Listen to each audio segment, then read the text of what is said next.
So welcome to Glenarm Friary. It's St Patrick's Church, a place of antiquity. In 1865, a Franciscan friary of the Third Order was established here on a site that has been donated by Robert Bissett. 3 centuries later, the parish church was built here and remains in use to this day. The medieval parishes of Glenarm and the Reformation.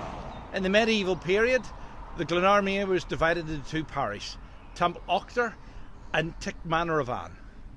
In the papal taxation of 1306, Temple Octor appears as the Church of St Mary of Glenarm, located within the domain of Glenarm Castle, while Tickmacrevan is called Church of St Patrick of Glenarmon. Its parish churches are recorded a graveyard at a place known as the Glower.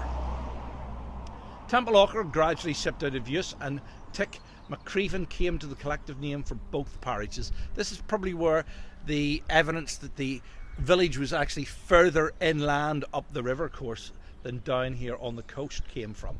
The friary at Glenarm in the early 15th century, Franciscan Third Order, regularly communities began to establish in Ireland. In 1445, the Archdeacon of Connor was sent a mandate by Pope Eugenius VI, authorising him to establish a Franciscan order within the diocese.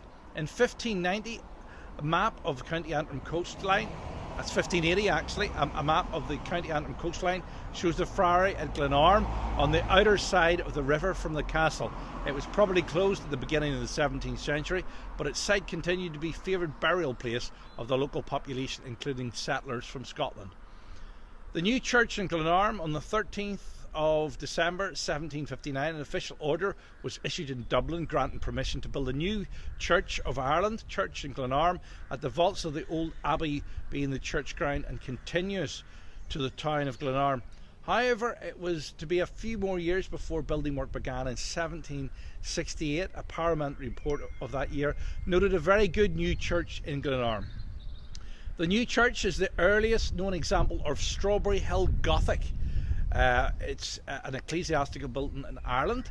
The church originally had a tower and spire, nave, and unusual 3-sided chancel apse. In 1823, a gallery, south transept and vestry were added. In the 1870s, the church was renovated under the direction of Lady Antrim, and in 1871 she presented it with an organ.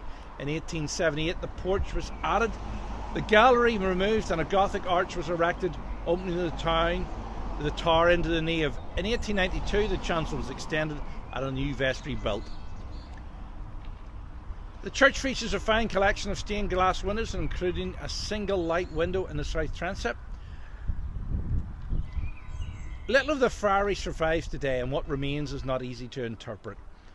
It's aligned along the traditional east-west axis, so that once was thought to have been the chancel is now have been a transept.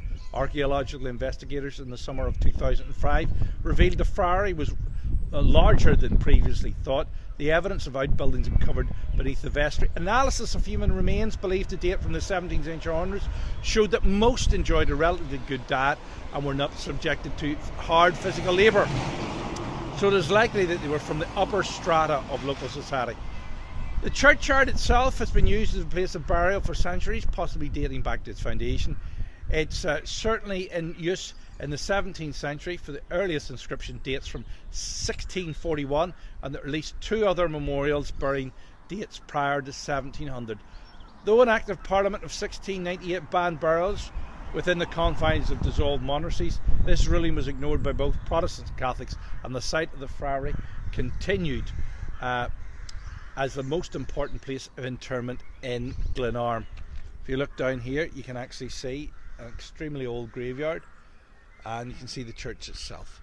Thanks for watching. If you're interested in the tour, it's causewaycoast.co.uk, at Antrim Coast Tour on Twitter. Thanks for watching.